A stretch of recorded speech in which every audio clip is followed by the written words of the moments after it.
তিন ব্যক্তির দোয়া আল্লাহ তাআলার কাছে কবুল হয়ে যায়। এই দোয়া আল্লাহ কখনো ফিরিয়ে দেন না। এর মধ্যে একটা দোয়া হচ্ছে দাওয়াতুস সাইম, রোজাদারের দোয়া আল্লাহ কখনো ফিরিয়ে দেন না।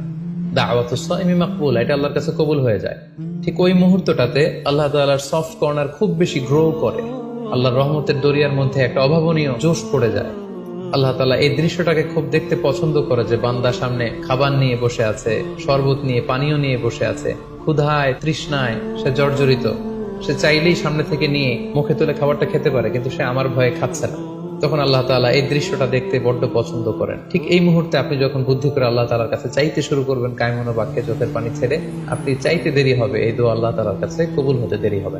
তাই এই ভুলটি যেন আমরা না করি, এই বরকত যেন আমরা মিস না করি। প্রতিদিন খেয়াল করে ইফতারের পূর্ব মুহূর্তে দোয়া করুন। আপনার কি চাহিদা, আকুতি মিনতি আল্লাহর কাছে আছে, আপনি পেশ করুন। বছরের অন্য সময়গুলোতে রাত 4টার দিকে উঠে আসলে অনেকের পক্ষেই তাহাজ্জুদ